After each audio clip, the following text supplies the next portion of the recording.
Yeah, I'm looking real studious Maximus today. Yo, the glasses is low. I'm like, no, now noticing these glasses low-key big as hell, boy. How you doing? It's your boy, Chad Louie. Hope you David well, you feeling swell. Yo, I ain't gonna lie, bro. I'm low-key, these titles is getting crazier and crazier, Tribe. Oh, wait, no, this is the wrong one. Bada bing, bada. This is the right one. No, sorry. This is still a crazy title, though. Franke wrote abuse diary while posting keeping kids safe in predatory society. What? Yo, what is, like, I ain't gonna lie, this is pissing me off even more. Bro, please grab your water. I need to grab my water also. I need to also grab my water. Hope y'all doing good. I was fighting crazy battles on YouTube. I'm gonna keep it a bug. I'm gonna just keep posting. That's literally all I can do. We are good to go. Bada bing, bada boom. Bada bing, bada boom. For a few weeks in 2024, this becomes the most viewed house on Realtor.com, which, I mean, it's a little random. It's this $5 million mansion in what appears to be a beautiful yet seemingly middle of nowhere place in Utah. Okay. It's stunning, don't get me wrong, but in the doomsday bunker, if it's the end of the world, the apocalypse is hitting, this might be a great place to hide out type of way. No Walmart. It looks like a bunch of square concrete blocks just jammed together to make this giant 10,000 square foot behemoth of a home. It's got 15-foot ceilings, views of the Red Rock Mountains from the living room. The primary bedroom even has its own fireplace in front of a giant soaking tub. The inside giant is nice. walk-in closet with washer and dryer inside. Side note, the primary bedroom, the windows are massive and they're seamless. They're unframed. So you just see the red mountains and it almost looks like an LED screen from the primary bedroom. That's fire. But the real selling points are the beautiful pool, the hot tub, home theater, second kitchen, guest house, dog washing station. The blinds are all controlled by a remote. It's an incredibly secluded, isolated on 1.4 acres of property. Your neighbors are all several blocks away. Ultimate privacy. But the more that you click on these pictures, it starts to get confusing. Why is there a doomsday bunker inside this house? I mean, what are the owners preparing for? It feels like, judging by the photos, a good chunk of the house is just unfinished concrete rooms in the basement for storage, for survival. There's even a panic room with a giant door-sized safe vault door that you have to get through. And once you swing it open in the basement, it's equipped with its own fridge, sink, toilet. The purpose would be, I guess, in case of doomsday, you could go in there and stay safe. Or if someone's breaking into the home, you want to protect yourself, you can rush in there. Or maybe you can lock someone inside from the outside. But why would you want to do that? Right? Kevin Franke, who has spent a lot of time in this now viral home with his wife Ruby Franke and the owner of the home, Jody Hildebrandt, he says, while we were at that house, there were things that happened. I can't explain it. There was a tremendous crash in the basement that we heard directly beneath us, but when we went and checked, there was nothing. It's just small instances like this. Below them, there would be an empty, completely empty concrete storage room. Nobody's down there, but they hear something like a table falling over, crashing over. They got ghosts? They run downstairs. I mean, there's truly nothing. There's nothing that could have even fallen off the walls. What would that sound come from in a completely empty room? Or another time, Kevin says, the whole house is glass, and he looks up one day and he sees a massive handprint high up on the glass. Like, there's no way anybody could have gone up there. No human could have reached that high. What? And why would they? The hand is about 3 times longer than a normal person's hand. The fingers are just scraping down the window, it appears. I mean, what the hell is that? It seems like everyone in that house is convinced that that is the presence of Satan. Maybe the house is haunted. Jody, the homeowner, would have a bishop come over performing exorcisms on a daily basis. It seems like whoever or whatever is in this house is targeting Jody Hildebrandt. There are plates that Kevin said would just fly off the counter out of nowhere and they would just go full speed, just shattering, crashing on impact. Like, how do you explain that? There were whispers that sounded like people were around, but nobody was there. Kevin says, I can't explain it, but I saw it with my own eyes. Oh, yeah? I became the resident exorcist. But the house being allegedly haunted is not why the house is so famous on Realtor.com. It's not because it's haunted. It's because August 30th, 2023, 2 children were rescued out of the basement of that home. They had been held captive, tortured, starved, and abused. This is the case of Ruby Franke and Jodi Hildebrandt.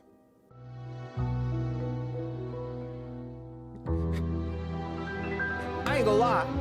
Maybe that's why Satan would pull up to that house. Y'all niggas evil as hell.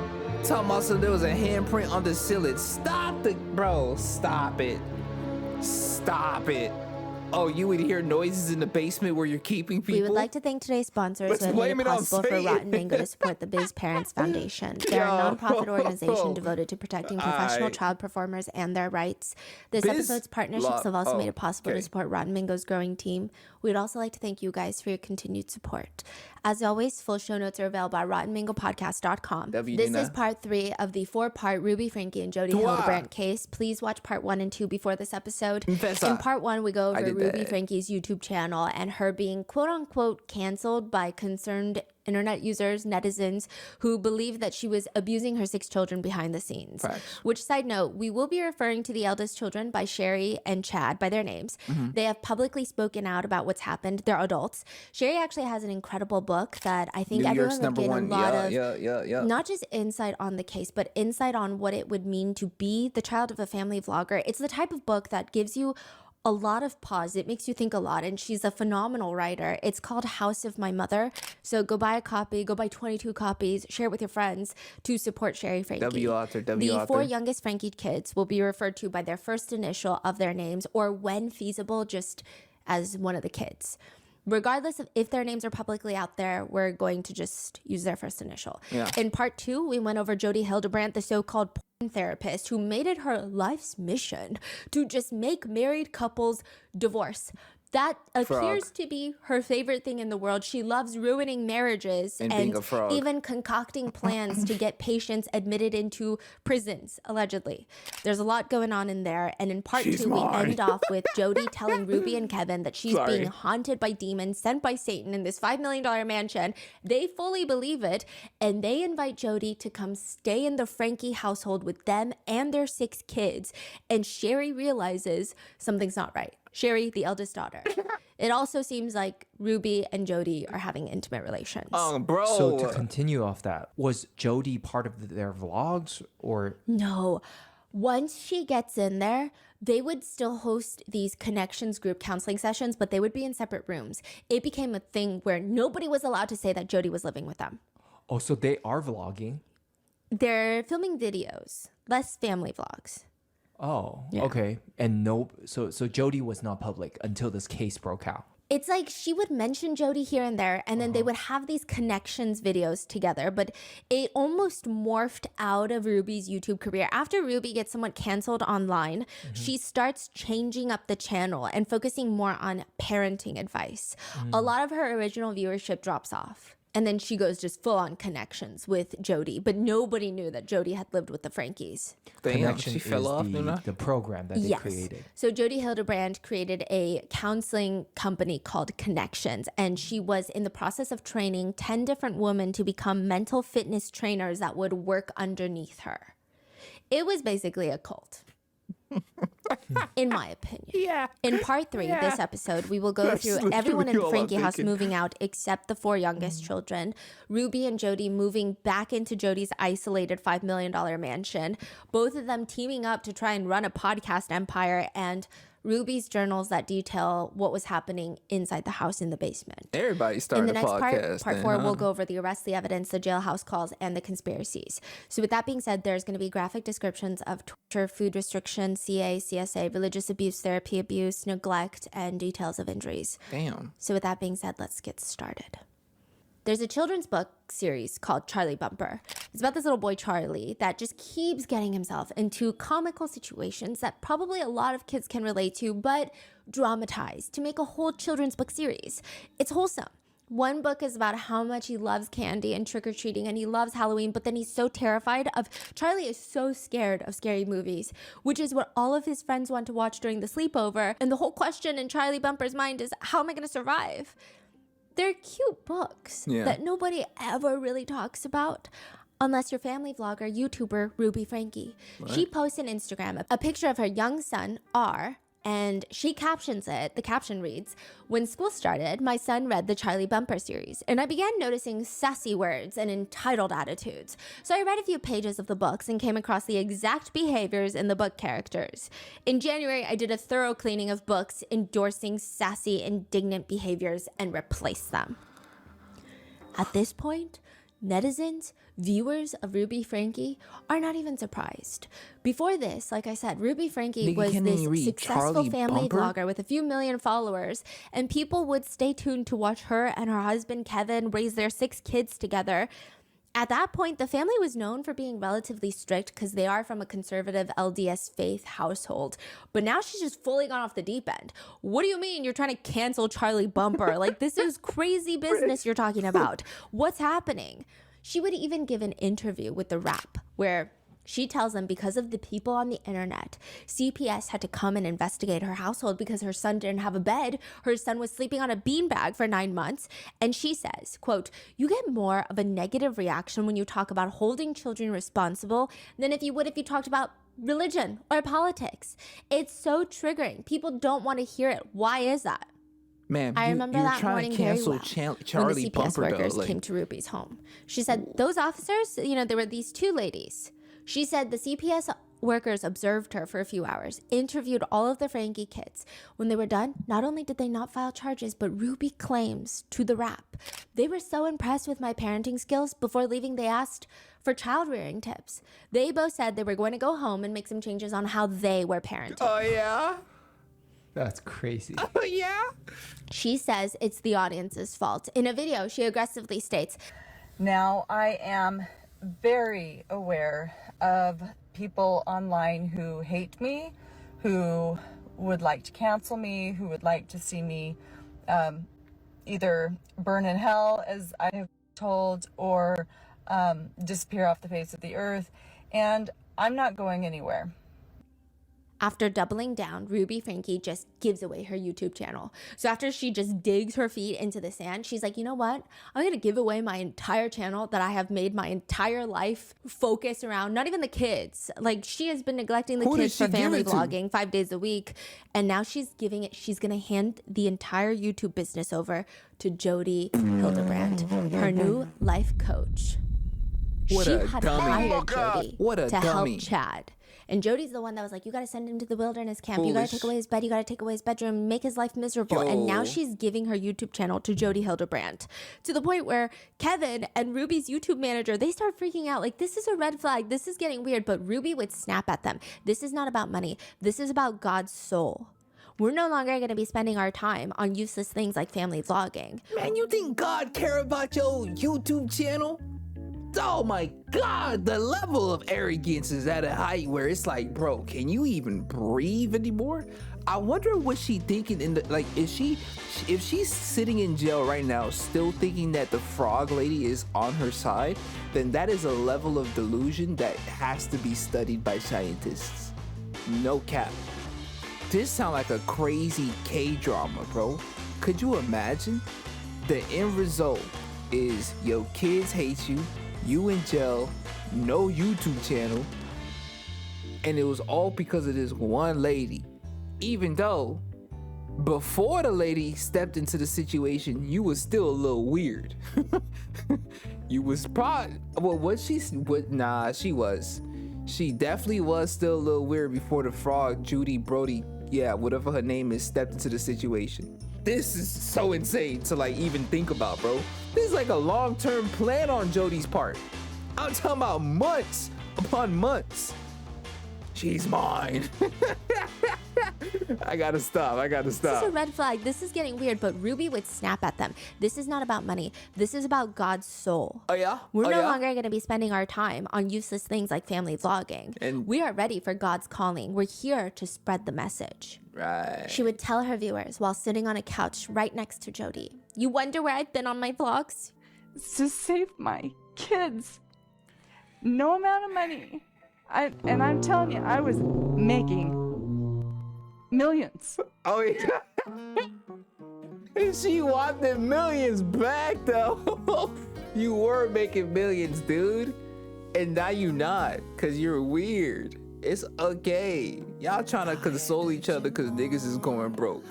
Bro, it's your fault. No, not the knee pat. It's okay, honey. I was making millions too. Tell her viewers while sitting on a couch right next to Jody. Shit. You wonder where I've been on my vlogs? To save my kids. No amount of money. And I'm telling you, I was making millions. Yeah. Jody puts her hand on Ruby's thigh, rubbing it as comfort. Yeah. And I left it because my kids were being hurt. No, he left you, dude. With entitlement, they were being hurt.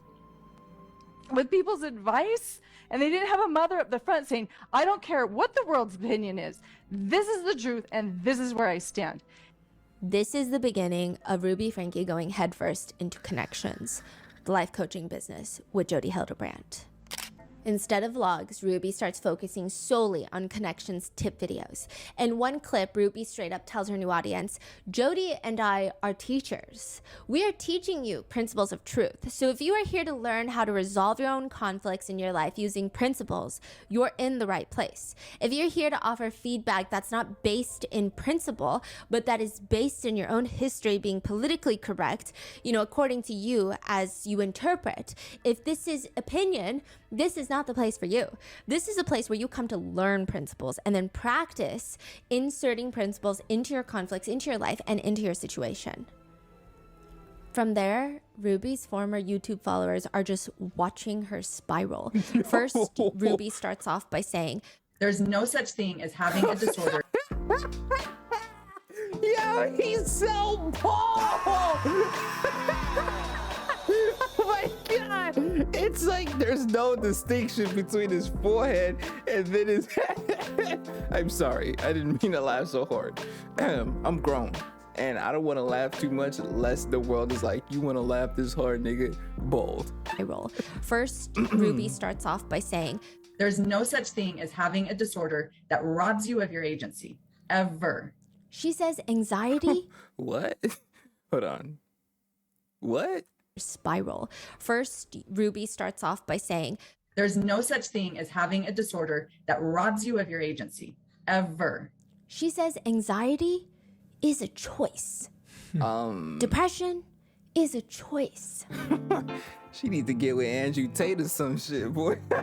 What the hell is she talking about? You think folks want to feel what? No, you're tweaking. I ain't gonna lie. Yeah, I choose to feel like shit. Yeah, oh, snap. You caught me. Big brain plays. The fuck? What the fuck? Viral. First, Ruby starts off by saying, there's no such thing as having a disorder that robs you of your agency, ever. She says anxiety is a choice. Depression is a choice. Then the video cuts to Jody, and it's like a recorded Zoom meeting for connections. And Jody I gotta take off my glasses. Then the video cuts to Jody, and it's like a recorded Zoom meeting for connections. And Jody, for some godforsaken reason, is wearing a pair of oversized sunglasses, like she's coming to class hungover. But she's loud, and she's wearing a bright pink shirt that does not work in her color theory, in my opinion. And the computer camera angle is bright, like she's coming. Boy, those not sunglasses, nigga. This is ski goggles. Thick ass sunglasses, though. You can't even see out of those. Nigga, them not sunglasses. Those is blockers. You can't see nothing. It's just straight black paint over.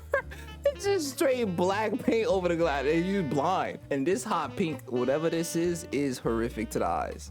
It's like burning my retina right now. I ain't gonna lie. Jesus. Jody, for some godforsaken reason, is wearing a pair of oversized sunglasses like she's come into class hungover, but she's loud, and she's wearing a bright pink shirt that does not work in her color theory, in my opinion. And the computer camera angle is just like way too high. I feel like I'm watching CCTV footage.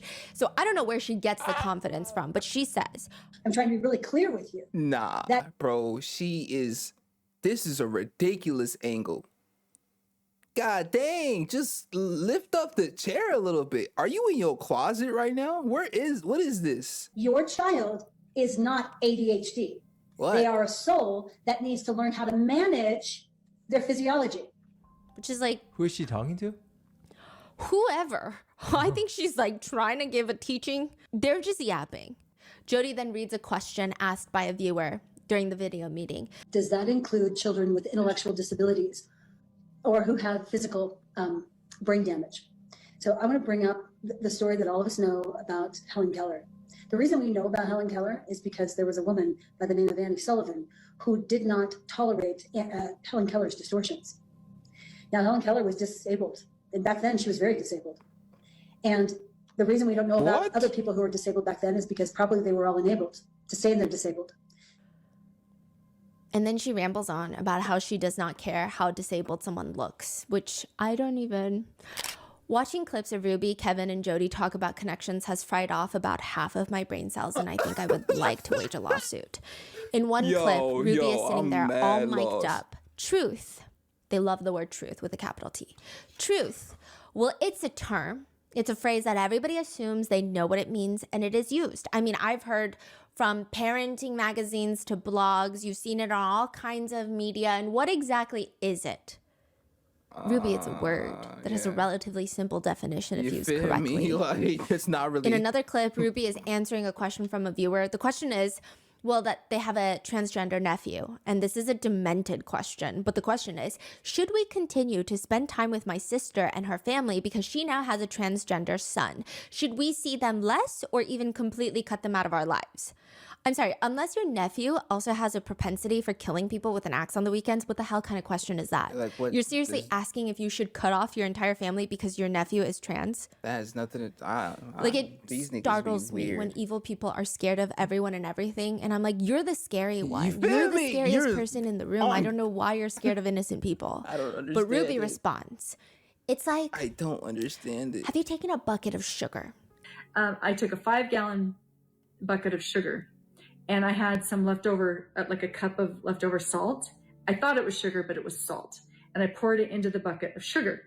I realized it when I made some rolls, and they were rock hard. And my kids started eating them. They're like, oh, this is the worst batch of rolls you've ever made. Which perplexes Ruby to go and check her gallon of sugar. She realizes that the cup she poured in must have been salt. So she takes off 2 scoops, 2 inches off the top of the sugar, thinking, oh, well, I just poured it in, so I must have gotten all the salt out. But she continues that she continued to use the sugar and it was still salty. And she thought, what the heck? So then she got all the way down to the very bottom of the 5-gallon bucket down there and it was salty. So she's like, how did that happen? She says, quote, I didn't realize this, but salt is heavier than sugar. And so you just have to pour it in. You don't even have to stir it. It infiltrates all the sugar. There wasn't one spot in that sugar bucket where I could taste sweet because it was contaminated with the salt. So here's the principle. Mom, Dad, you are responsible for yourself, for keeping truth around you, and your child. And children, they don't have the discernment that you as a parent have. They don't have that. It is your job to teach them truth. And so if you allow other distortions, if you allow other influences to come, even if it's like, hey, it's just one day, or hey, it's just an hour here, it will infiltrate the entire person. Because here's the truth. These are principles. The truth is, I am a soul, I am a being, and my experiences will encompass my whole self. You know this. You can have a 5-minute exchange, and it will affect you the rest of your life. She is comparing trans people as salt that's contaminating buckets of sugar. I don't even know what that story means. And the fact that she's like connecting it and making it sound like she says something worth saying. And it's just transphobia and vile. It's and literally then zero sense. Like zero. Yeah. It's so dumb. Yeah. In another clip, she asks the ingenious question of, you end up pregnant, then you had sex first. Or if you were pregnant, you were taken advantage of. And what did you do to put yourself in the situation where you're being taken advantage of? What? What you basically saying if you were being taken advantage of, why were you taken advantage of? It's your fault. In connections, mental illness does not exist, which is crazy coming from two of the more mentally ill people I've researched recently. But according to Jody, you can be addicted to mirrors. So maybe they're scared of mirrors. Maybe that's why there's no self-reflection being done here. Ruby talks about how one of her kids she believes has ADHD. But she says there is no such thing as ADHD. There is no ADHD, just extreme irresponsibility. She was choosing to be extremely irresponsible. What makes you the leading force on such a topic? She doesn't yell. She doesn't pinch or hit. She's not destructive, like on the outward side. When I call her, she comes running, always with a smile. And so it was hidden from me for a very long time. And it's just that she's learned how to manipulate. She has a very effective veneer. Yeah. And as we've been holding her accountable, it's become very apparent to us, there's no attention deficit. She has agency to choose to be attentive if she wants to. There is no power. There is no deficit. There's no personality. There's no disorder. There's no that can take your agency from you. None. There's no such thing as having a disorder that robs you of your agency, ever. Netizens from pretty much everywhere that have been following the Franke family for a while are freaking out because Ruby has finally got off the deep end. Oh, they're commenting, the things these women are saying are nonsensical. They throw around buzzwords like truth and distortion in a rambling word salad, and they never really end up saying anything at all. It's all very strange and a bit creepy. Definitely stay far away from these people. Yes. Another reads, if you listen to their advice, you will likely lose relationships with family members, and when your kids are on their own, they will likely stop talking to you because Ruby and Jody are controlling and mean-spirited. People start getting worried for Ruby Franke's 6 kids, but even more so now. Neighbors, they see Ruby outside in her front yard. Most likely they've seen the alarming connections videos, or 10 of them, and they're waving, hi, hey.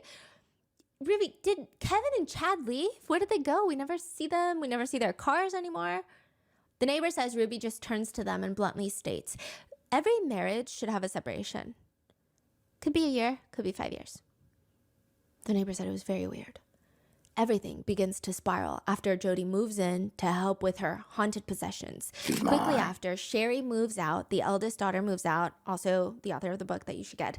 She moves to college, BYU. Chad is kicked out for viewing explicit materials. He's 17 when he's kicked out. He's kicked out with no support. Whoa. He has to fend for himself. He has to get a job. He has to walk a mile to school. A neighbor even offered to purchase him a car because they felt so bad. And he said no, because it's all about learning discipline. He's 17 when they kick him out, no support. Damn. And Ruby was so mad at Chad for viewing explicit material. She believed that Chad was the reason that Jody kept having demonic possessions because he was inviting evil into their home by watching explicit videos. Chad is kicked out around the same time that Kevin, the dad, is also kicked out. So at first, Kevin was the resident exorcist. That's what he called himself. He was helping Jody get rid of the spirits. He says, yeah, I'm fighting evil spirits. I'm casting demons out. Crazy stuff was going on. Now, side note about the whole possession, Kevin says, I am a smart guy. I'm an engineer. I'm designed to help build some really big stuff. I'm a college professor. I can't explain some of the stuff that happened. So it seems like he truly believed it, which is crazy. But slowly after Ruby moves upstairs to sleep in the same bed with Jody in Sherry's bedroom, they start pulling away from Kevin and they start kind of signaling him out of the connections groups. They're pushing him out. Initially, Ruby demanded an in-home separation from Kevin, very reminiscent of what Jody had Adam Paul Steed go through in part 2, the last part. Separation, but living together. Kevin said it was so hard. There were all these rules now placed on me. I could leave when I wanted, but I couldn't come back home until Ruby gave me permission. I couldn't come into the kitchen to eat until Ruby gave me permission. And the upstairs where Jody roamed completely off limits. I couldn't go upstairs anymore in my own house. I would dip. And Ruby would dictate all the terms on how our interactions would be and when we would talk. Ruby even started telling Kevin that he was sick in the head because he enjoyed hugging his young daughters. July 20th, 2022, Kevin is officially kicked out. He says he came home from work one day and he says, quote, "When I came in the door, Ruby was really intense and she just bluntly said, our marriage is in serious jeopardy because of you, Kevin, because of your selfishness, because of you and your lustful thoughts and behaviors that you have been hiding. I'm trying to rise up to the measure that God wants me to be and to do the work that he wants for me to do, and you keep holding me and Jody back. I want you to leave the house. I want you to do it immediately. I don't want you to have any contact with me or the children." And so Kevin, he says, one by one, I had the kids sit down and I told them I'm going to go away for a while and I'm going to go work on myself so that I can come back to the family and be the dad that you deserve. Kevin says it was really hard. The kids were reacting emotionally, but Ruby was just standing there watching. He says, quote, "I remember as I was holding my youngest and just crying. She was crying. Ruby was taking pictures with her phone and she had this smirk on her face. I don't know what she was thinking, but it just looked like, oh, this is such good content." Good content. Yo. Yeah, I don't think she was posting it, but I don't know if she wanted to later. Now, Kevin, the husband, the father, is gone. Sherry, the eldest, is off to college. She's coming in as often as possible to check on her siblings, but Ruby's not really allowing her to check on them. Chad, the second eldest, has been kicked out. Now it's just Ruby and Jody and the 4 minor children. Yeah. So the 2 girls they're teenagers, 14 and 15. Then you have the 2 youngest ones are the little boy that is 11, and then E, the youngest, the little girl who is 9. Okay. When everyone is gone, it's like the 2 youngest children become the issue. They become the scapegoat. So in part 2, we talked about how Chad was the scapegoat. It seems like they become the scapegoat. Ruby believes that the children are now the devil reincarnated. They have the demons in them. This is how quickly things start spiraling. And you can see a connection between Ruby and Jody's extremism on the Connections podcast and counseling videos and what was happening behind closed doors. So this is what I thought.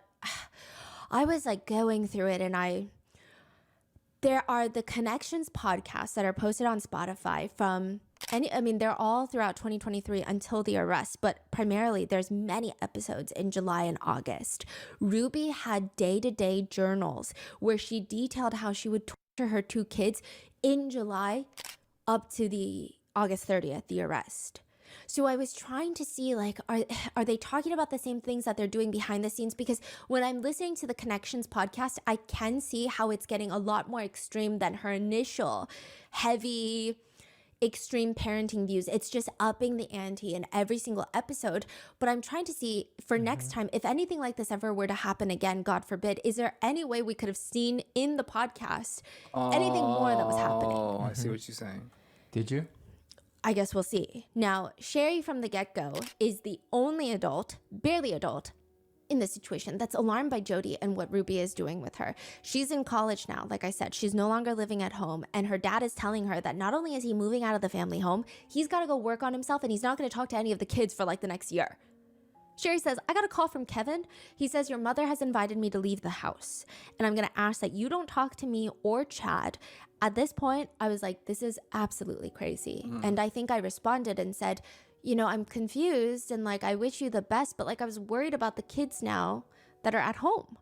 Kevin says he can't risk it. He can't risk even talking to his kids. He says, quote, going into the no contact separation, I was terrified that I was going to lose my marriage, that Ruby was going to ask for a divorce. I was 100% compliant by that point. I was going to support her over all my children, period. And somehow I had to convince Jody that I was ready to go back to Ruby. Kevin's just out here waiting for Ruby to call him, take him back. Meanwhile, he's still doing group therapy with Jody. This nigga don't need to be, like, he should have never been a dad if that's the, what? If that's the vibe, you should have never been a dad. Hey, listen, bro, don't get me wrong, I'ma love my wife, but if she doing nut shit like this, and I got kids, boy, I'm protecting my kids, cause you're crazy. You have lost your goddamn mind. You have lost your whole brain. All of it, bro. Left and right hemisphere. Like, I'm talking about, like, no cerebral, no cortex. There is no activity up there. at all. Waiting for Ruby to call him, take him back. Meanwhile, he's still doing group therapy with Jody. Side note, Chad is also out living alone at 17 years old, but still paying $900 from his own funds to get therapy from Jody. Kevin would later say he was paying her more than he was paying in rent, like 3 times as much. What? Working as a lifeguard. I had a phone call yesterday with my therapist, and she taught me about truth and distortion. Mom probably talks about Jody all the time. But I've mentioned Jody a few times. She has a podcast called Connections with an X. Anyway. What did you learn? Well, I learned about the 3 different types of pain. So me deciding that my stomach ache was Chad's fault was not seeing things in truth. Right. But I really, really want to blame him. Because I just want to be able to eat my desserts again and Oreo cookies without my desserts. I really want to blame seeing things in truth. Right. But I really... Yo, she's like a kid or something, bro. Like her, man, it's like she's one of those people, or like them kids that never got discipline. She just constantly got enabled because people found her attitude kind of charming as a jit, and it transitioned into teenage and adulthood, but she just figured out ways to be more manipulative about it. Combine that with the fact that being praised on YouTube by who knows how many people for having the perfect family, for raising the perfect kids, just continuously asserted the fact that she thought she was her. The world revolves around her. Look at this nigga face, bro. He's disgusted with her. Look at, like, there is no, like, he looks like he kind of hates her. I'm gonna keep it a buck. I don't blame him. Huh. I do not blame him. He looks like he is fed the hell up. Was not seeing things in truth. Right. But I really, really want to blame him. Because I just want to be able to eat my desserts again and Oreo cookies. That nigga did not smile at all. Stomach aches. Why and you? so Send me off to another wilderness camp again. Kevin would later say, stomach aches, and so... Then send me off to another wilderness camp again. Oh, why we not? I need to, ow. You feel me? Like, I gotta see these full clips. Oh my God, I like that, bro. Yeah, speak on that. Oh, stomach aches, and so... Then send me off to another wilderness camp again. Kevin would later say that Chad probably felt the same way he felt, which is he wants to do the best that he can to make Ruby and Jody proud. That's all he cares about. Which Chad is so understandable. He's a victim in this. But Kevin, does he really need to cut off his entire family? Like, right? Sherry remembers feeling hurt that each time she tried to reach out to him, he just ignored her. She remembers after a month, I texted Kevin from college just saying, I love you, I miss you. I saw that he hearted the message, and then a minute later, he unhearted it. I was just like, what are you doing? Yo, like, pull your head out of your ass and like come back. Bro. And I think I got blocked after that, so I stopped sending text messages. This was made even more uncomfortable by the fact that Kevin works at BYU and Sherry is a student at BYU. Yo. They actually ran into each other once. Sherry says, our eyes locked for a split second. He looked like hell warmed over. Then he shot me a strained fake smile, darted his gaze away, walking faster like he couldn't get away from me quick enough. Not a single word, just this pathetic little grimace. She says, I wanted to run after him, grab him by the shoulders and yell in his face, are you blind? Where are your kids? Don't you care? But I just stood there frozen. Even neighbors and online internet users, netizens, were seeing the concerned shift of Ruby online and in person, and they knew that Kevin was no longer in the house. There was like a whole forum online discussing, wait, I think Kevin moved out. The internet was never really told or informed or kept in the loop, but it just seemed like a whole thing. There were rumors circulating. One neighbor says, I think if anything, we hoped that Kevin would come home and either remedy the situation or get those kids away from what we felt was a dangerous situation. You feel me? Please. One neighbor texts Kevin, hey man, you have 4 cops outside your house, FYI. Hope things are okay. What's going on? Because a lot of the times neighbors and Sherry would continuously call CPS, but they would do nothing. Wow. Another would text Kevin, you can't abandon your kids. The neighbors would get blocked. By Kevin? Yes.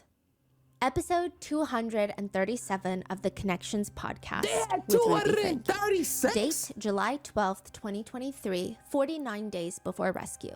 Title, Preserve the Relationship. Hello everyone, I'm your host Ruby Franke. Welcome to another episode of the Connections podcast where we help you create joy in your life and relationships. Joy? How many of you are listening have adult children? Or maybe you're a parent who knows your child is doing something that is incongruent with the values that your child has been taught. Incongruent. But when they come home, when you come together, no one acknowledges that they actually know what's going on. So there's this elephant in the room and nobody wants to talk about that elephant in the room. Why? Because, and here's the distortion, because I want to preserve the relationship. I've heard that so many times. So today is woman's question. She said, my kids are posting lies on Facebook and then they come over and act all loving like we don't know what's going on. I would ask this mother, are you not acting as if nothing's going on? What have you done to bring up this with your child? Have you sat your child down at the dinner table? I mean, I can see it. What is child posting again, you said? Lies on Facebook. Okay. Whatever that means. Here's what I would do. Confrontation is necessary and you can do it in a loving way. You don't have to do it in a finger pointing way, but you can have your family over, get some baked potatoes going, grab everyone, a cup of grape juice in their cups, and you pull up your phone and you say, I see you posted this on Facebook. Will you help me understand why you posted this? Everyone wants connection. Everyone wants to know they have a friend. Everyone wants to have family. Everyone wants to have a safe space where they can go. Everyone wants someone who is understanding of their choice. Everyone wants someone who is understanding of their hurt. Everybody. This is universal. I don't care where you live. I don't care how much money you make. I don't care how distorted you are or how truthful you are. Everybody wants this. It is a universal need. We are humans. We are vulnerable. This is a need. But you have to stand up and say, this isn't a relationship and I'm not going to pretend like it's being preserved. Do you like what you're hearing so far? Make sure you never miss an episode by subscribing to our show. I'm your host, Ruby Franke, and thanks for listening. Sherry thinks this whole thing is getting out of control. Why is everyone in the family getting kicked out of the family home while Jody gets to march in here, take Sherry's room, make all the decisions? Sherry says, I remember looking up Jody just to see, who she was, and I learned that she's not a psychologist, even though she's always claimed to be one. Just from reviews online, I read that she had destroyed families. She was on probation with her license. She wasn't even married. Her kids didn't even talk to her. And I remember being like, why are we working with this woman? Side note, Ruby forced Sherry to do sessions with Jody before Sherry moved out. The sessions were insane. Sherry would talk to Jody about how she struggles with low self-esteem and self-hatred. But Jody would tell her, no, you struggle with thinking you're better than everyone. And Sherry's like, actually, that's the opposite of how I feel. And then Jody's like, nope. She forces Sherry to write down any minute time that she feels superior to anyone.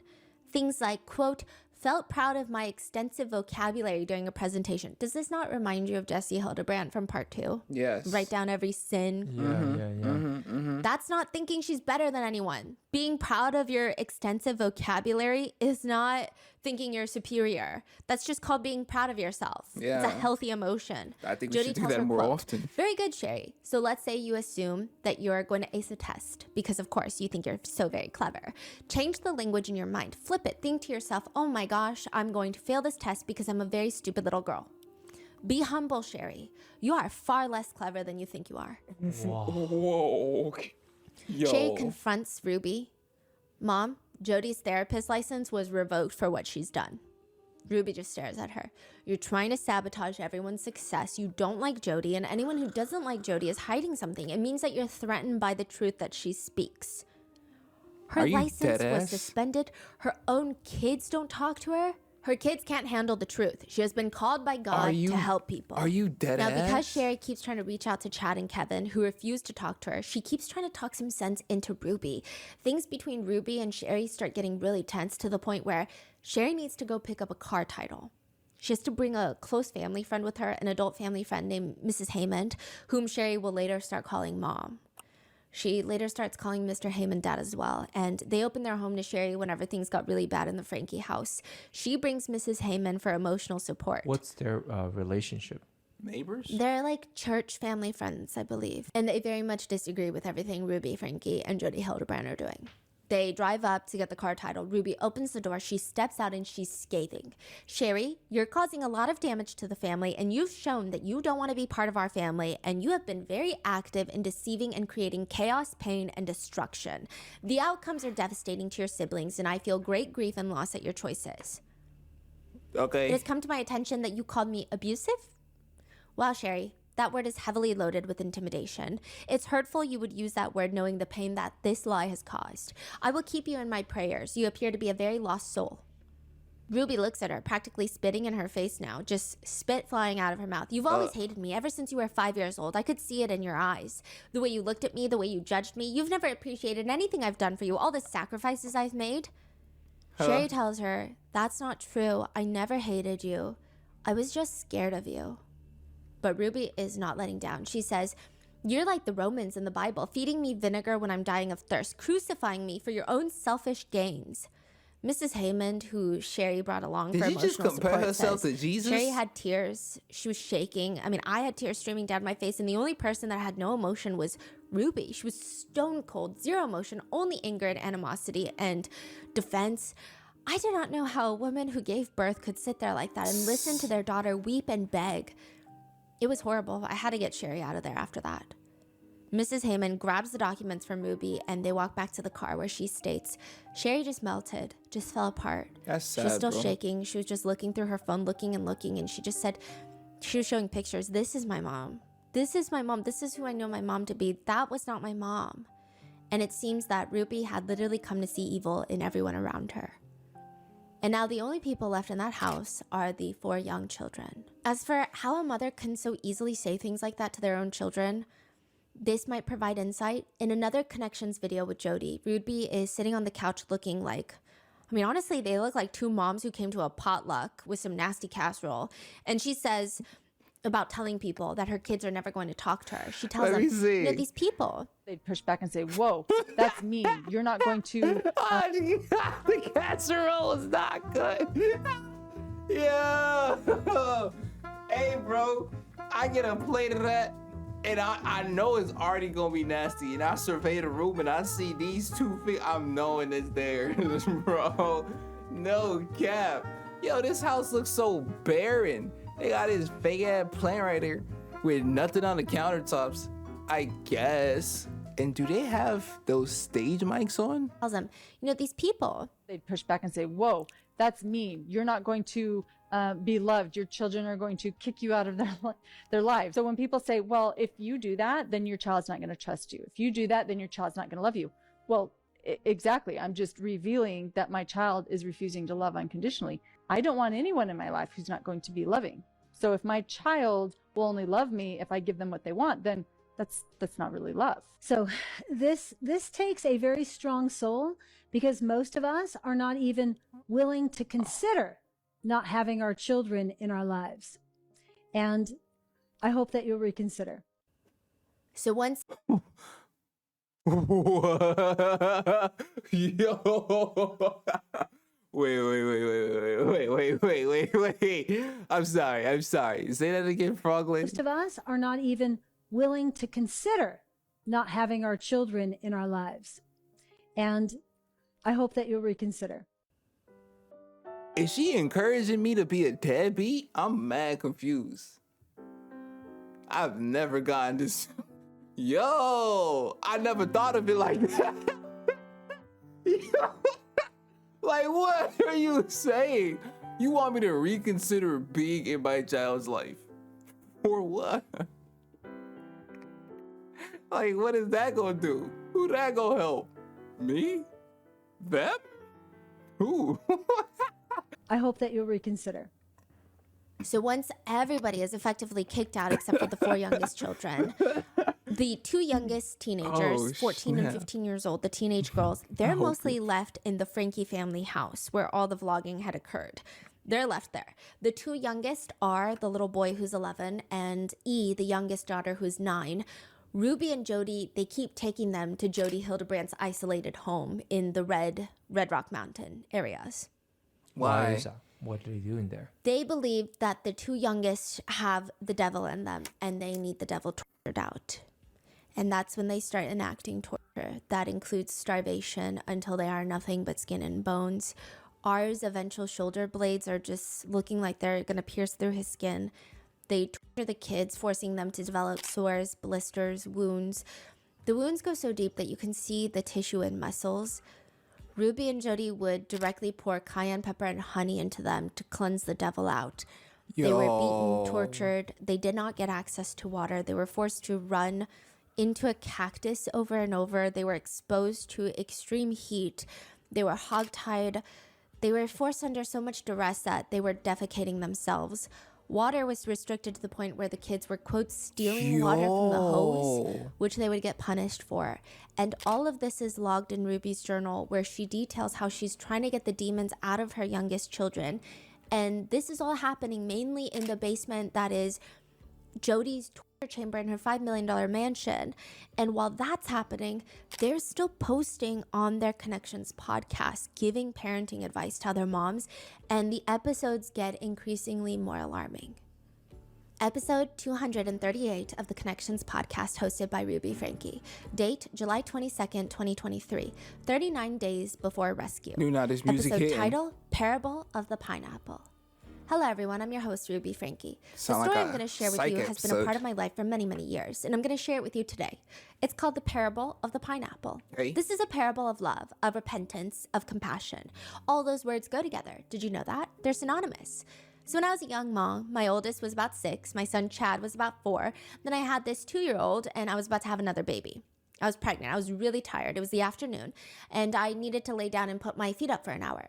The kids had a movie on, and I said, I'm going to lay down upstairs. Don't move from the couch. You have your blanket. You've gone to the bathroom. The doors are locked and bolted. I'm going to just lay down.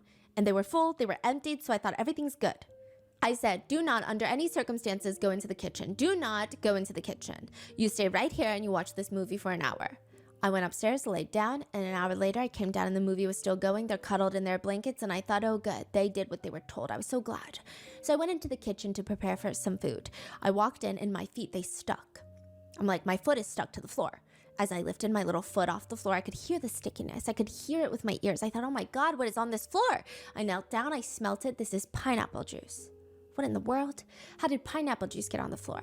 So I called my kids over. They said, no, we don't know why the floor is sticky. There's something going on, you know? And I said, well, one of you or both of you know something and you're not telling me. Then my son showed me the fridge where there was a Tupperware of pineapple with some juice in it. He said he went into the kitchen to eat pineapple, spilt it, it got everywhere, but he hurried and cleaned it. He showed me how he got the paper towels and cleaned it, and I looked at him and I said, that's dishonest. So I proceeded to tell him the truth. And here's why he's being dishonest. Because his confession came as I was pulling it out of him. Honesty doesn't require anyone on the other side pulling the facts out of you. Honesty is, I'm going to present myself without any force behind me. It's going to be my drive by internal motivation to be connected with God. You cannot manipulate someone into being honest. You cannot manipulate someone into being truthful. So I, 9 months pregnant, cleaned the kitchen with my son for hours that day. I said, look, you have your mother who is about to give birth on her hands and knees cleaning up the mess when she should have been resting in bed. And instead, I'm on all fours cleaning up now, something that you did and lied about. My motive was to invite my child to have empathy, to have love, and to have a desire to repent. It took him 10 seconds to pop a lid off the pineapple bucket. That took 10 seconds. Took us 4 hours to clean up off the floor. There will be people who say that's mean, that's over the top, my goodness, that's a bit harsh. Maybe, just maybe, if I make this a visceral experience, he will remember this and he will take it with him when he's older. Maybe when he's older and he's with a young woman and he wants to take something from her. Is she talking about essay? I don't. He will remember, oh, I remember how sticky and how much work it was to clean up after taking something I shouldn't have. I don't want to do that. The parable of the pineapple is when someone has done something selfish, I'm going to intervene as the mother and reflect the truth. I'm your host, Ruby Franke, and thanks for listening. Ruby's journal entry reads, R turns 12 tomorrow. I never envisioned him being 12, still peeing and pooping himself. Satanic choices lead one to becoming destitute, even in the most affluent homes. It's R's birthday, and he doesn't even know what month it is. E and R have been in so much deviant behavior they cannot control their bodily functions. They are both furious that their selfish, sinful lifestyle is being intervened upon. I told R he emulates a snake. He slithers and sneaks around looking for opportunities when no one is watching, and then he scurries. If he wants to emulate the savior, he needs to be 100% obedient with exactness. No wandering, no hiding. She talks about how she tells her kids that they need to fast and pray to God, which is basically her just starting them. Bro. She writes, E still likes to think she can manipulate me. I gave her a pixie haircut. All her long hair is gone. No more distracting with hair. R told me that he would rather have a glass of water than me as a mother. R is defiant again. He pooped his pants and is telling me no. His poop is too watery to be fasting. R admits to stealing water 3 times yesterday. R lies and feels no remorse. R's feet are swollen from standing. He is angry that nobody cares. I told him he is acting like a man having a heart attack and gets his feelings hurt because nobody cares about the sliver in his finger. When your soul is dying, nobody cares about your feet. She writes that her youngest 9-year-old daughter is delusional and has made no progress and continues to lie and manipulate. She says, quote, last night, her screaming and trance, head banging. So in desperation, the little girl would bang her head on the floor. She writes, they were evidence of no change. They also would put E in the closet, which is reminiscent of what Jody Hildebrandt did to her niece, Jessie Hildebrandt. And E would scream much of the day. She was not allowed to have water. She was not allowed to have food, just like her older brother. And Ruby writes, Monday, Jody woke up from a dream. God lets her know we have done everything we can to get E attention. Lord tells her, don't continue these physical interventions. They only bring resentment. E is angry about her feet. We dress her wounds and leave her to me. She also writes that her kids are fighting back and I say that with they have good spirits. I don't know how else to describe it. So R would tell the mother, I would rather have a glass of water than you as a mother. Love that. And he would say, my mom starves me and calls it fasting. My mom won't lift a finger and bring me food because all she does is lie on the bed and eat brownies. My mom says she is the most loving mom in the world, blah, blah, blah. If I can't ever go home, then what's the point in being obedient? I'm going to run away. When was that shared? This was in July. In the journal that Ruby is writing. Ruby continues to write that the devil is in both of her kids and they need harsher punishments. She writes, I doused her with the dog wash. So she would bring E into the dog wash station and douse her with water and then shave her hair. And she would write that E would lay on the floor because she is so distraught, and R would defecate himself. Ruby writes, oppositional force is required for growth, development, maturity. E and R have never experienced oppositional force. They are very weak-minded. Episode 242 of the Connections podcast, hosted by Ruby Franke. Date, August 19th, 2023, 11 days before rescue. Episode title, Keeping Kids Safe in a Predatory Society. Hello, everyone. I'm your host, Ruby Franke. When I was in the 3rd grade, I had a yellow lab. Her name was Sunny. This is her dog. Sunny was a really Man, only 3rd grade story I care about is Macklemore when he thought I was gay. I mean, when he thought he was gay. When I was in the 3rd grade and I thought I was gay. Because I kept my room straight. Something, I don't know. When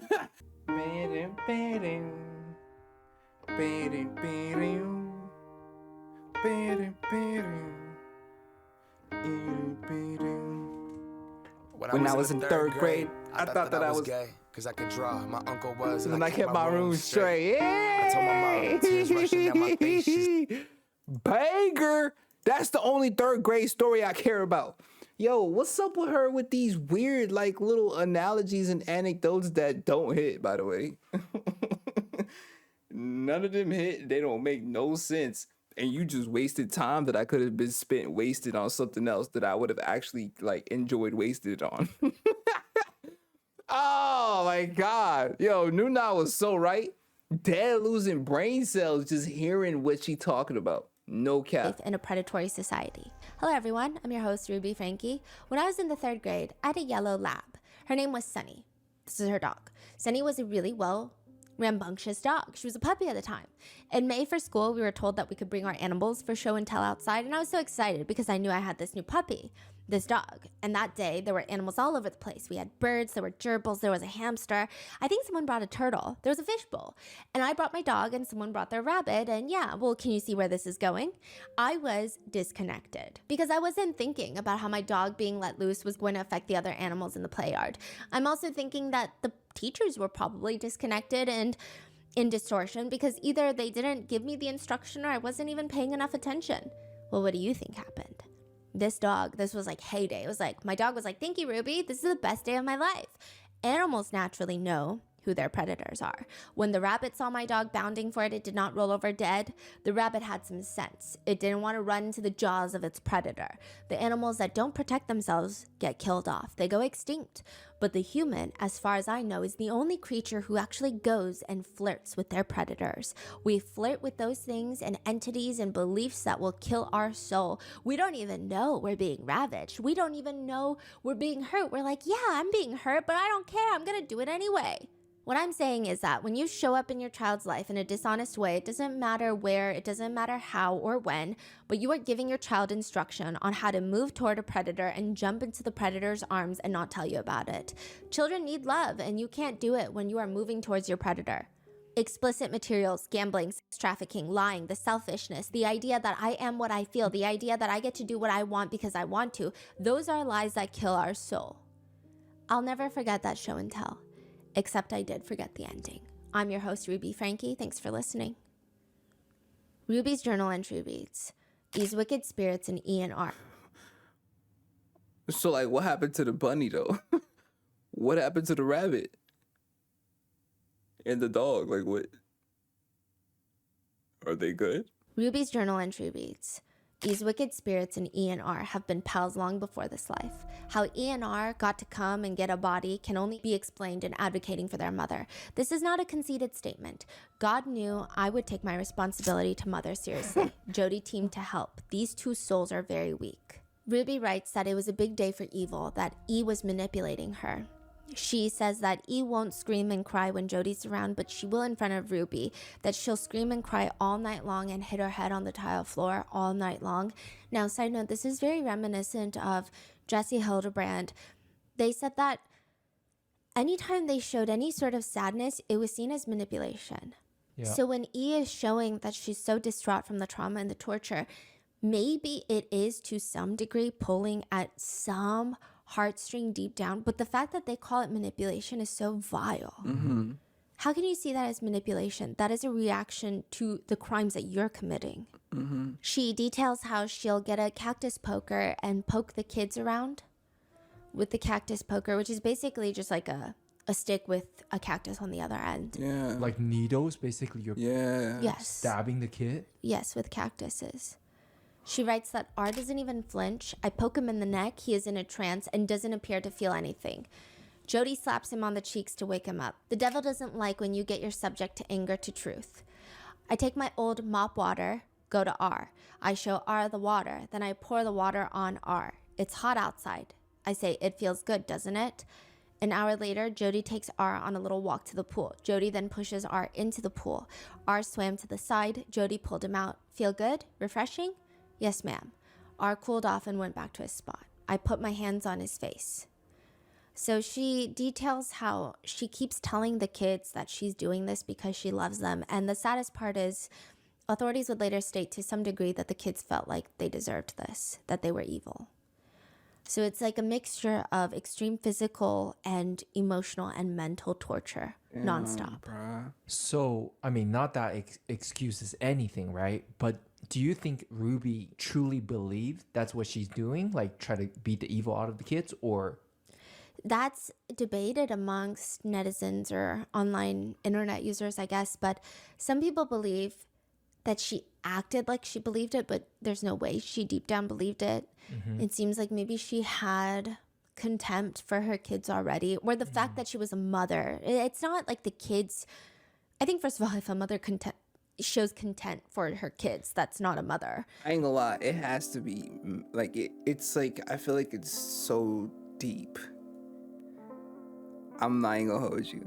I think it's a lot deeper. I think she never probably wanted to have kids, or she thought that she would be able to do whatever she wanted and the public would love her, and it falling apart revealed the true nature of her manipulativeness. Except she kept on taking it a step further to gain back that love, that same adrenaline rush she was getting before, but could never do it, and was taking that out on the people that she could still control, which was her family. Except Jody came in, ruined that. Not really ruined that, but added another layer of toxicity, and the whole shit blowing up. The whole concoction is quite literally blowing up. That's just what's happening. It's falling apart, and it is like getting sadder and sadder to witness. Not because I have sympathy for her, but because what she's doing to these kids is like, that's lifelong, low key, bro. Some people believe that she acted like she believed it, but there's no way she deep down believed it. It seems like maybe she had contempt for her kids already, or the fact that she was a mother. It's not like the kids. I think, first of all, if a mother shows contempt for her kids, that's not a mother. But it's just, is this an excuse, or is this a belief that she has? It still doesn't excuse anything. However, it is up for debate. In one part of her journal, Ruby writes, "R stole water." She says he's stealing water because she's dehydrating him. Stealing water. He was angry and looked like he wanted to fist up. I put my hands on his shoulders and told him I love him. I told him he has no idea what he's doing, but I can help him. I told him, give your demon friend a message for me. I will not rest. I will not stop. I will not leave. I will fight him until the demon in you dies. I have the power of God. I beat Satan. I win. This is a big debate that netizens have. Did Jody and Ruby really believe that they were possessed by demons, these two kids? Like I said, it still doesn't excuse anything, but I don't know if they did, because another thing that netizens point out is when Jody said that she was possessed by Satan and like the demons would enter her body, she wasn't getting poked with a cactus poker. She wasn't being starved. She was eating Dairy Queen on a daily basis and just fried chicken and ranch nonstop. She did not have to go through any of this. Yeah. And it just seems like this is Jody's pattern from the get-go. Jody was born into a really conservative military household. Like, they ran it like a military. Jessie, Jody's niece, states that it was probably pretty rough for Jody Hildebrandt growing up. She was the second youngest of 7 children. She would spend more time with animals than she would with people. She said that she was raised by goats. That's how Jody describes it. When she was very young, she was assaulted by a teenage neighbor kid. This is when she was a few years old. And then later, when she was around 7 years old, she was assaulted again by another teenager, essayed. And we can have sympathy for Jody as a child, but as an adult, it seems like her whole purpose is to ruin people's lives. Yeah. Jessie remembers hearing a story from their family of Jody had an issue with a teacher growing up. It's like Jody made it her life's mission to ruin this teacher's entire career in life. Eventually, Jody gets married, has 2 kids. She was married for about a year and a half. She was actually pregnant with her second child when the divorce proceedings began.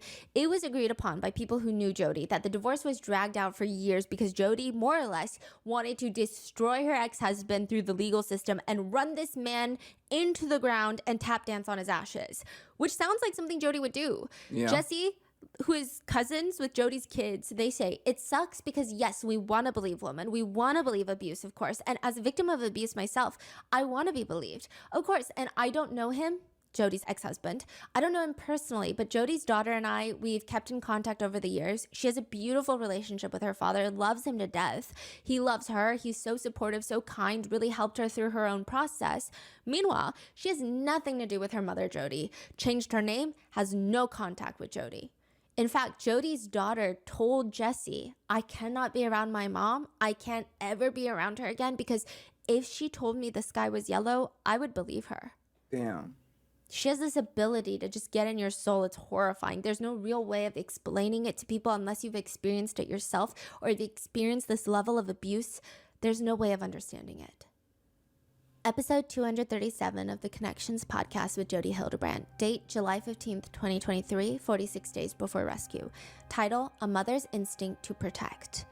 How can we wake up the women of the world and get them back to their natural buzzword instincts? feed type Every animal in titles, this bro, world they're has protected annoying me. instincts as mothers.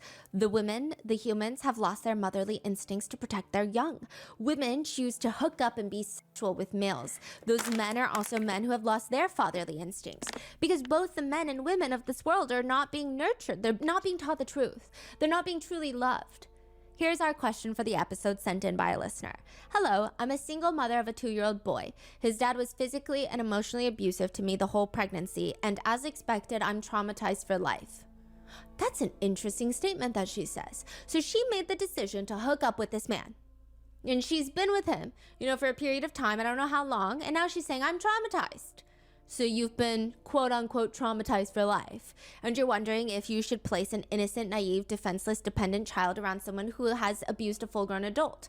Now just think about that for a minute. Why are you asking me that? How come you don't know the answer to that? And I really am sincere. The only person in this situation that has power is you. Your son doesn't have power because he's 2, because you're the actual issue here, not your son and not this man. This is Jody, right? Mm-hmm. Are you a woman that thinks through your decisions? Are you a woman concerned about being in a relationship with a man like you have a man in your life right now? Now you have a child, and now you're not just focusing on protecting you. If someone is being abusive, then you need to get away from that person that's being abusive. Of course, if someone is abusing anyone, you don't put a child, I don't care how old the child is, any human that's below the age of 18, you do not place in the care or custody or, temporary engagement with someone who's abusive. You just don't do that. The level of you don't need to ask hypocrisy is anybody crazy. about that. I understand that many laws in the Tribe. world support that it's okay to keep kids in abusive environments. But a man or a woman being abusive and they still have their children given to them, which is horrible. And I understand why the law does that, because there's so much deception. They don't know who's telling the truth. They're sitting in this place where they can't assess who's abusing who. But I don't know. Maybe you're abusive as well. No clue. If you're not, and this is all about him being abusive, then I would invite you to get as far away from the abuse as possible. Don't place your child or anyone around that person. I would not put myself around anyone who is abusive. So the clear answer is you squawk and complain that they're abusive to you and your children, when the reality... I ain't gonna lie.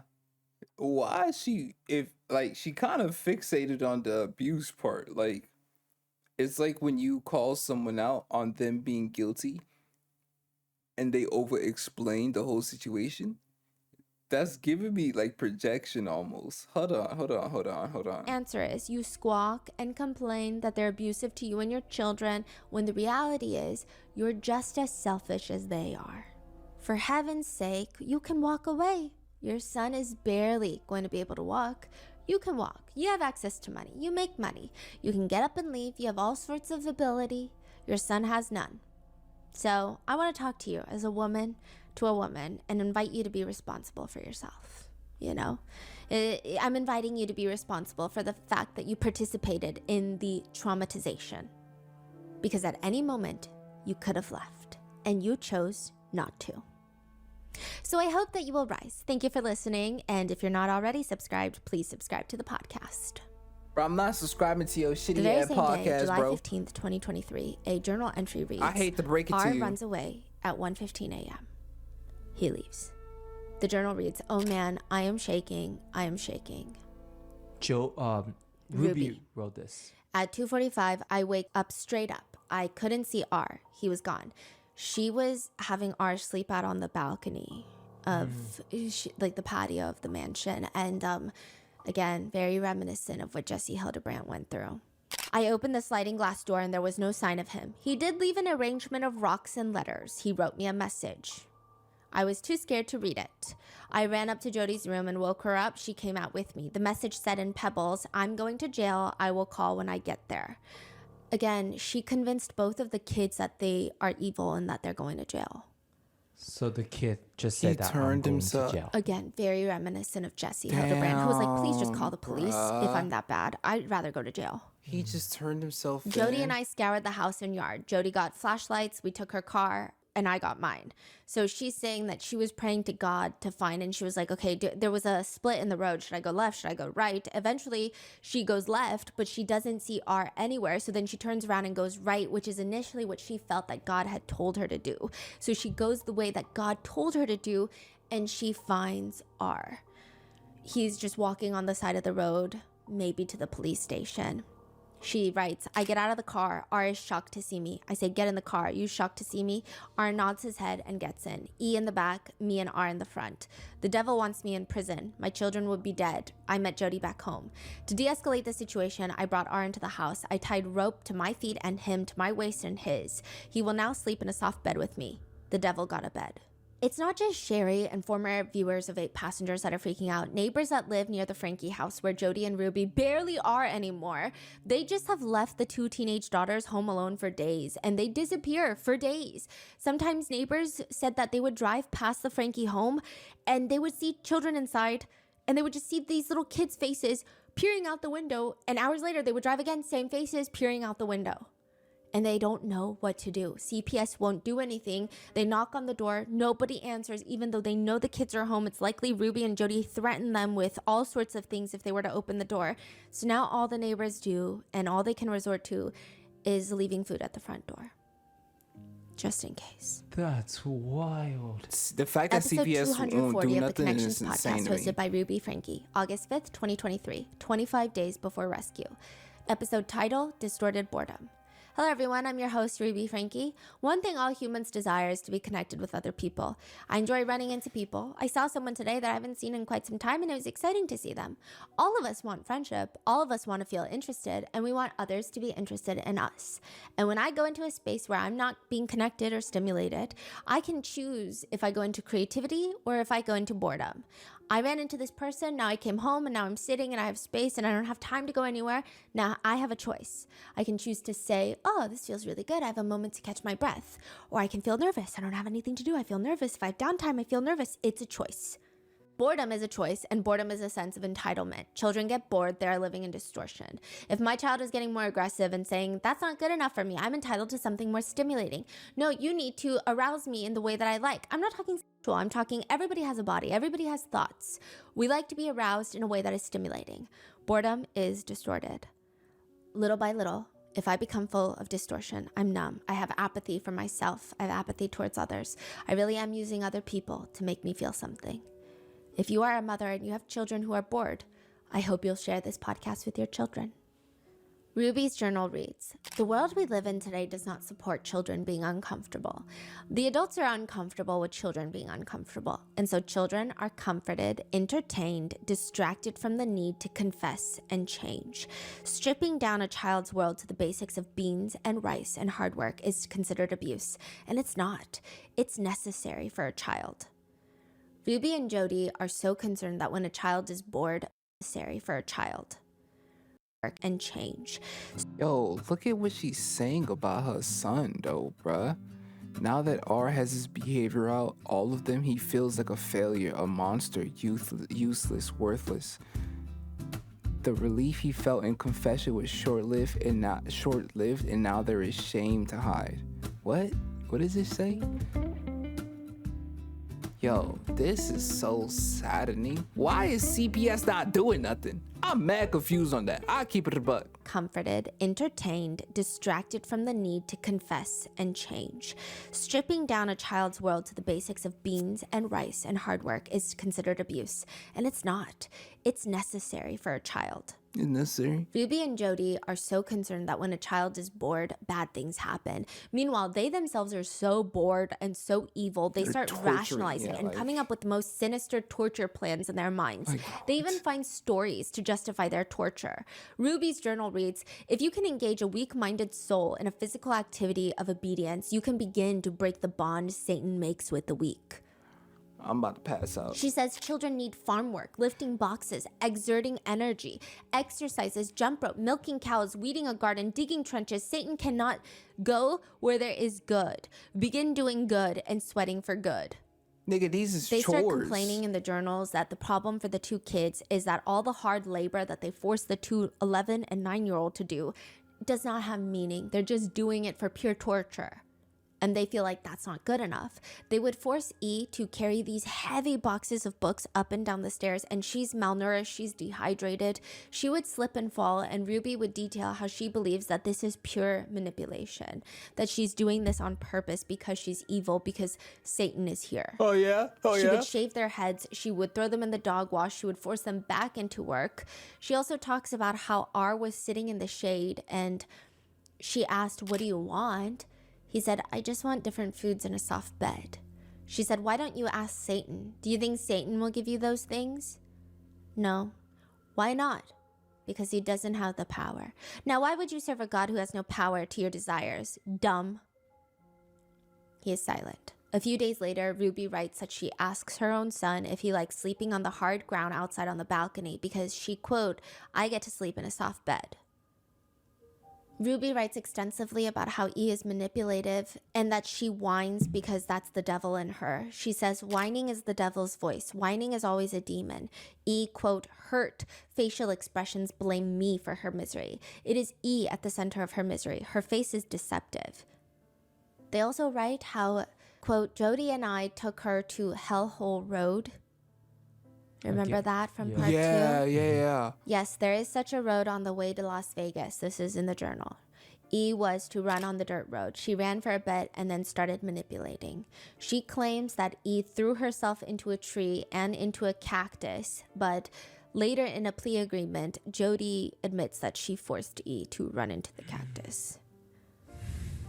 She also writes in her journal, and I just don't see how, even if she believes that there are demons in her kids because she's completely lost her mind, I don't know how you can talk to your children, and I don't know how you can write this in your journal and not wake up to what's going on.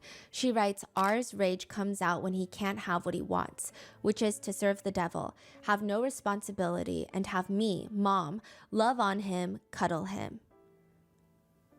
It seems like R probably just asked for some maternal love.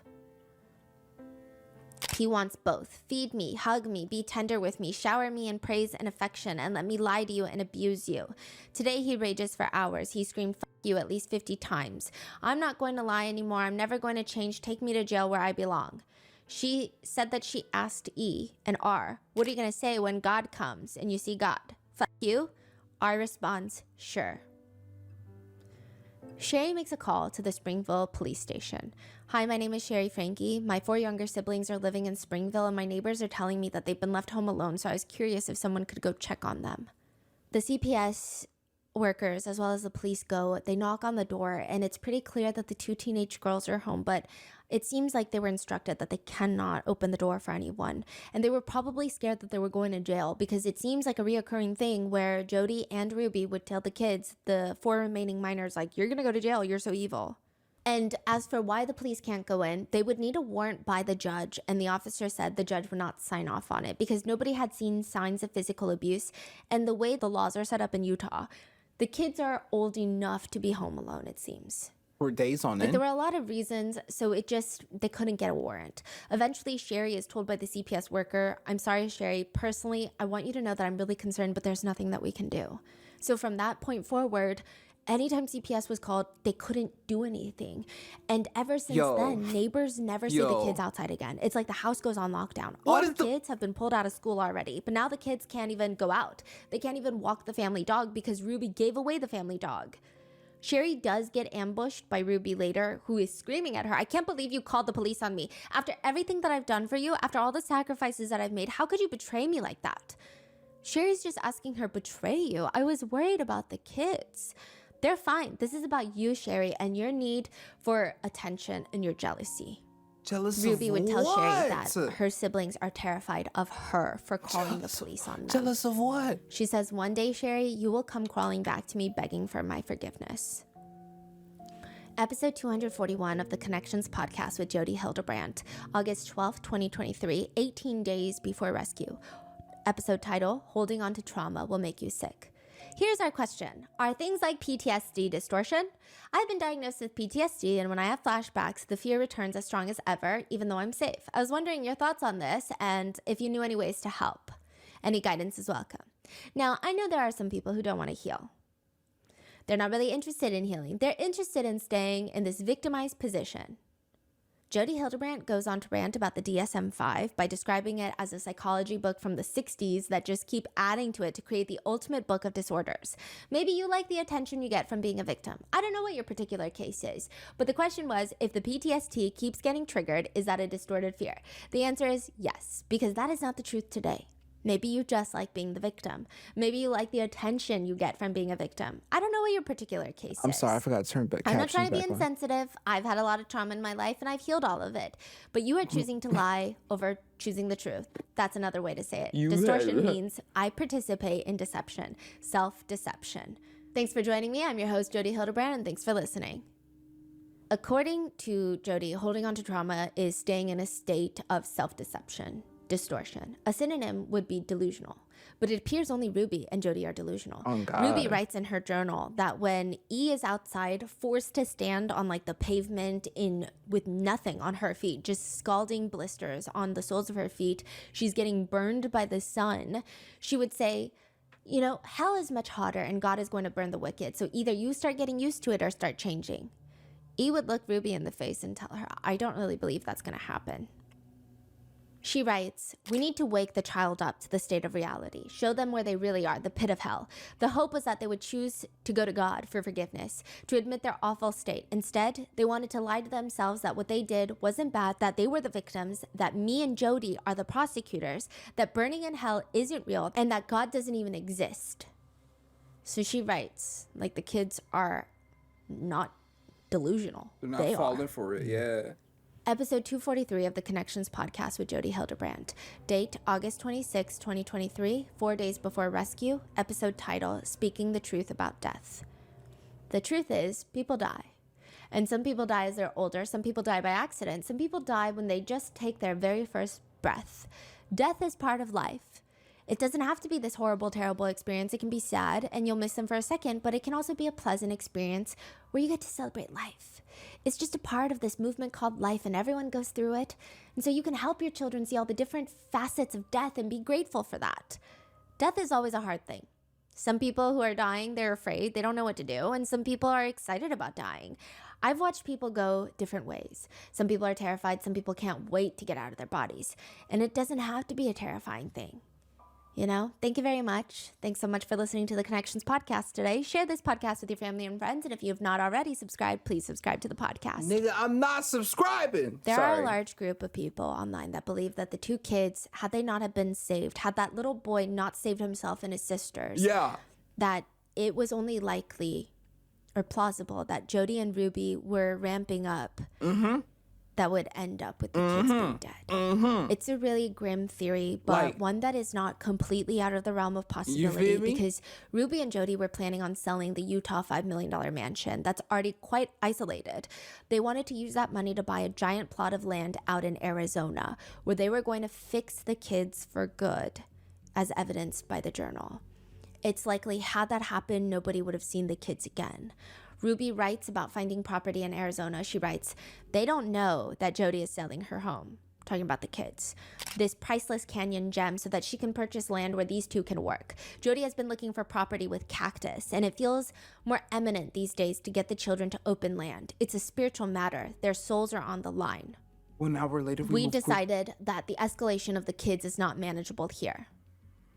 Whoa. Now, there is another open lid that the this is like a murder plan, bro. Tribe, look, like, listen to this. I will clean up out in the desert as he had, like, this is so sad that she's writing this about her kid. He will then sit on the patio shaded. Now I'll see him from the kitchen. I will bring into the cool house. She can sit in the pantry. They will think they won. They will think they got what they wanted. They will relax. Then pop. We would drop them like that. We would drop them like hot. What? Yo, she horrible handwriting and horrible sentence structure. Damn. Has been looking for property with cactus, and it feels more eminent these days to get the children to open land. It's a spiritualization of the journal where Ruby talks about her. Now, there is another segment of the journal where Ruby talks about sedating R. There are arguments over if sedating just means hypnosis, if she means sedating them with like allergy medication such as Benadryl. It's kind of up in the air, but it reads, I know that in order to keep my son, I will need to put him back under sedation. I unhooked him from all the bells and whistles and asked him to breathe and thrive on his own, and he went into arrest and stress. Back to sedation we go. The demon is still here, and I purposely put R back into a slumber, hibernate, to watch R go into the awful state of compliance, knowing that demon he harbors in his heart is so sick, like stitching up a patient, knowing you didn't get all the cancer out, and knowing it's only a matter of time before your patient kills over. Another journal entry scathingly reads, we need land. The spirit told Jody very clearly, don't let these kids' choices ruin your life. We have work to do. You can force repentance. They were looking for a 500-acre property in the middle of nowhere in Arizona. Netizens speculate grimly that the kids could have died there. Ruby writes in her journal, quote, Jody sent me a text. I found the land. The devil does not want us to take R and E out of society. He did not want Jody finding this property. Oh, how good the Lord is to those who risk everything to follow him. The hosts of heaven are on our side. My children will never know the sacrifices and lives put on the line to offer a chance for their salvation. That is it for part 3 of the Ruby Franke case. Stay tuned for part 4, the final part where we go over the arrests, jailhouse calls, and all the conspiracies surrounding Kevin and a woman named Pam.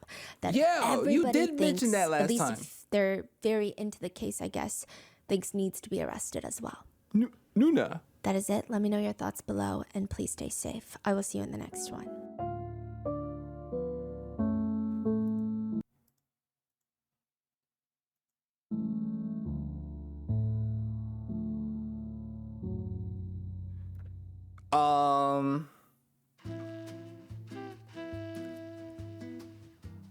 The fact that a mother can do that to her kids is quite literally insanity. That's so saddening, bro. Like, them kids, this shit's so wicked. I can't even form thought processes to really understand. I keep it a buck. It's beyond wicked in my head, bro. Like, I am pretty Christian, and I think she dead got possessed by a demon, bro. You gotta have some sort of demonic spirit in your body to treat your kids like this and then justify it by saying that they the ones that is the height of not only manipulation, but just pure narcissism to think that you have the power of God, that what you're doing is working specifically. And then to go on these podcasts and give people advice about their kids while you out here your kid's not even good. You the one that need advice, yo. Part 4 is coming expeditiously because I need to see her get arrested. I would love to see her in the courtroom trying to explain like her reasons and it getting dismantled. I would just like her realizing that this is all her fault. I love when bad guys come to a realization when their delusion shatters. That's what it is. I love when bad people have their delusions shattered. It is the most satisfying thing ever. Part 4 coming soon, and then after we watch part 4, I need y'all to tell me which vid we should watch next. But like, we gonna figure that out after part 4 comes. So enough of me. No, seriously, enough of me. It's been your boy Tribe Louie, and in case I don't see you, just in case, great rap doing green most poorly, but unfortunately, good night, Tribe. Good night. I'ma see y'all. Yeah, it's the end. Leave a like and share it to your friends and your kin. When I post a video, I'm gonna need y'all to attend. Thank you for the view, but I ain't done with you. 2023, I'm about to be Jordan with the flu. Yeah, join the tribe. Yeah, join the tribe. I'm gonna need y'all to subscribe.